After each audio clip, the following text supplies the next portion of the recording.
Man, it'd be nice if curing depression was as simple as just swallowing a pill. But unfortunately, the reality is way more complicated because mental health is deeply entwined with social, economic, and political conditions. And Secretary of Health and Human Services, Robert F. Kennedy Jr., agrees. The only problem is that his solution appears to be things like getting rid of antidepressants, outlawing yellow number 5, maybe sending folks with addiction to mental health farms. While RFK Jr. has no formal medical training. Again, the guy in charge of Health and Human Services has no formal medical training. And we're asking ourselves, how in the world did this happen? And he wrote his family name into power. He's now the chair of Make America Healthy Again, or MAHA, tasked with executing its vision for a healthier, stronger America. That's what we mean by MAHA, Make America Healthy Again. Among MAHA's major goals, tackling chronic disease, including mental illness. My commitment to you is that we're going to make chronic disease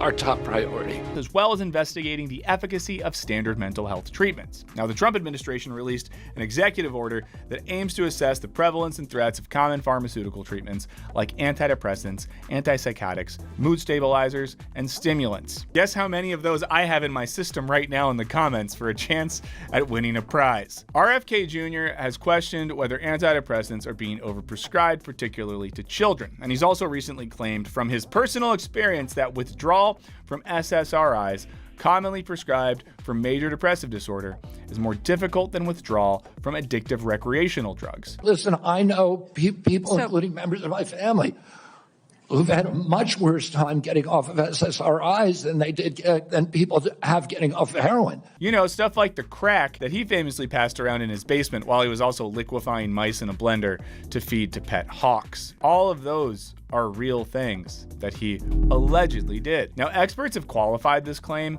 Yes, quitting antidepressants cold turkey is a very bad treatment plan, but it doesn't mean they're like heroin. You just need to be monitored and guided through this process so it's slow and thoughtful. RFK Jr. has also questioned whether there is a link between these medications and school shootings, which experts have also shut down. Guys, if you're not American, this is how rad of a country we are. We have like the most school shootings anywhere, but the response to that isn't like, maybe we should limit access to guns. It's like, maybe we should take mental health care away from kids. That'll help stop the school shootings.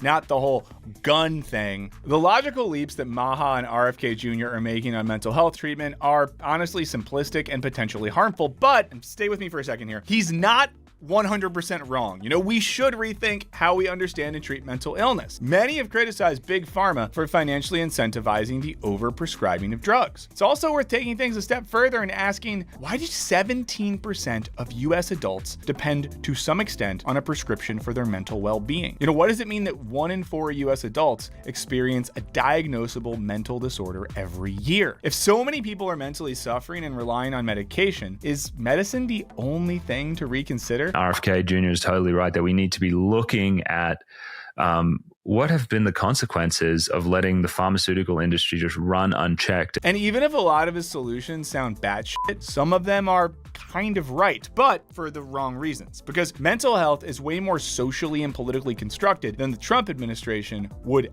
ever admit. But to make sense of MAHA's radical stance on mental health, we need to understand how we all ended up anxious and depressed in the first place. Tuck in, guys. This is going to be an uplifting journey. Okay, before we keep going, I want to tell you about today's sponsor, Storyblocks. Now, Storyblocks is the complete stock solution that provides unlimited downloads of diverse and high-quality media for one predictable subscription cost. So you can say goodbye to expensive pay-per-clip pricing. Now, Storyblocks' curated stock library has everything that you need to create high-quality video all in one place with over 1 million 4K and HD clips, templates, music, sound effects, images, and more. As generative AI continues to grow as a creative tool, their Restock program celebrates the craft of filmmaking. Storyblocks has partnered with talented artists to create 10 exclusive collections of footage that capture the genuine human experience with stories and emotions that AI simply can't replicate. Many other stock providers make licensing expensive and complicated, which is why Storyblocks has clear-cut licensing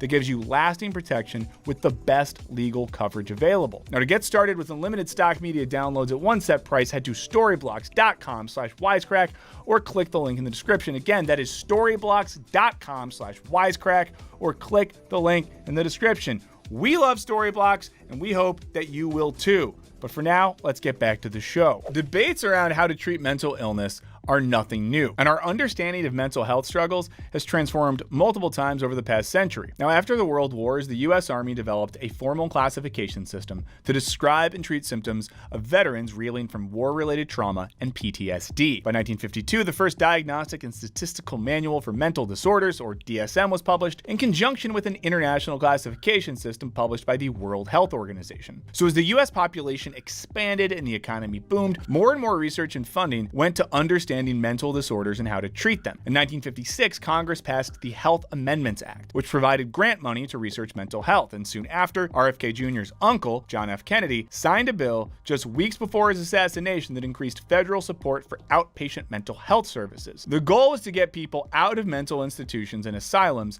and into less isolated and more community-integrated care. Ever since, the default treatment has become therapy and, where needed, psychopharmacology. More and more research has also identified biological causes of mental disorders, resounding with the medical model, which focuses on physical causes of disorder and less on social and environmental factors. But there's a lot to criticize regarding medical models. Having depression is not the same as having a staph infection. It's not caused by bacteria that can be combated with antibiotics. Rather, mental health is the product of complex interplays and how an individual copes with their surroundings. While properly managed medication is often helpful, especially for severe mental illness, it's not the only treatment for anyone struggling psychologically. And while each individual carries genetic predispositions, the surroundings they find themselves in are shaped by social, environmental, and economic factors. It's not nature versus nurture, but rather the two working together. So, why doesn't the HHS treat it this way? Well, many have suggested that individualizing and medicalizing mental health obfuscates the psychological, social, and material conditions from which psychological distress emerges. Take depression. Let's say you experience distress around feeling zero motivation to do anything. You got low mood, trouble with sleep, a perennial sense of existential dread and guilt, and you're feeling this way nearly every 2 days for 2 weeks or more. Now, with a profile like this, you would certainly meet criteria for a major depressive episode. If this has happened more than once, you might then meet criteria for major depressive disorder. I apologize for anyone who heard that and just thought to themselves for the first time, oh my God, maybe I'm depressed. But does this just mean that you have like a depressive brain or something? Or could there be something more complex going on here? Well, diagnosing and treating mental illness is important, but it's also important to look at the factors surrounding the condition. Clinical psychologist Lucy Johnstone argues that over-medicalized and individualized conceptions of mental illness not only oversimplify understandings, but could also pathologize healthy reactions to harmful conditions. Quote, whether we find a mental health diagnosis empowering, a source of solace, a means to an end, painfully stigmatizing, or ultimately empty, it's worth considering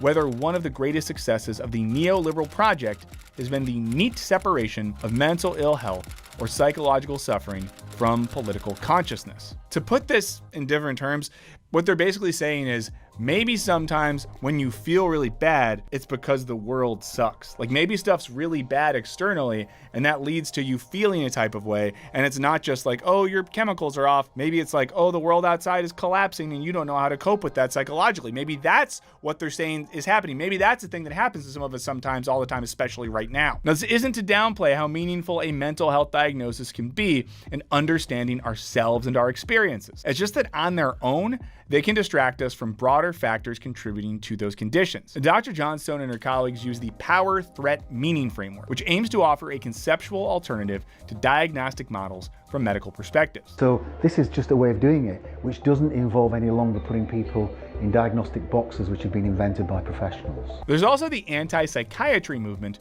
which has criticized the field for arbitrariness in diagnostic categories and peddling of medical treatments when socioeconomic solutions would bring longer-term benefits. This isn't to say that psychiatry and medicine aren't valuable tools in the diagnosis and treatment of mental illness, especially when used in conjunction with therapy and other interventions. But when we think about it exclusively on an individual level, we might be ignoring the social and political factors contributing to mental health outcomes. Both Ignacio Martin Baró And Frantz Fanon drew links between political consciousness and mental health. Martine Barreau is associated with the field of liberation psychology, which seeks to understand and address the psychological impacts of oppressive systems, arguing that trauma is the concrete crystallization in individuals of aberrant and dehumanizing social relations. He believed that we can't separate individual mental health struggles from the broader social order, and that psychologists treating patients should also be considering bigger issues like war and other human rights violations, with the goal ultimately being to construct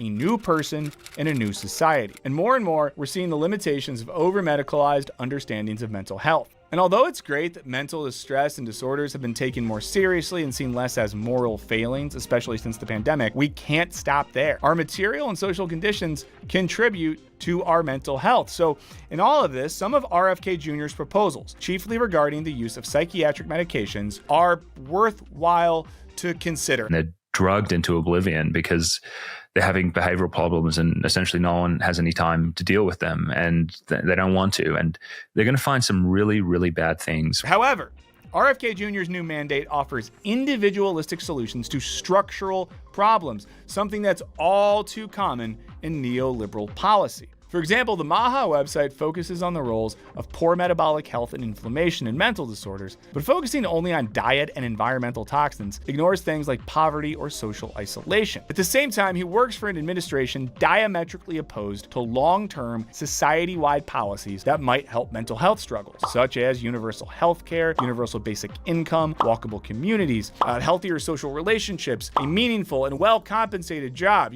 all the stuff that we all want all the time. And this is especially egregious when recent studies show a clear correlation between socioeconomic conditions and mental health disorders. So while RFK Jr. may have identified real problems with our system of mental health care, his solutions leave much to be desired. And we can be certain that restricting access to psychiatric medications while not offering comprehensive social solutions is only going to exacerbate the growing mental health crisis. But hey, at least we'll all be eating beef tallow fries to cope with the deep emptiness in our souls. That's all for this one. Thanks for watching. Please do leave a comment, like, and subscribe. We have a Patreon community. There's a link in the description. Check that out if you have a sec. And thanks so much for your support. I'll see you next time.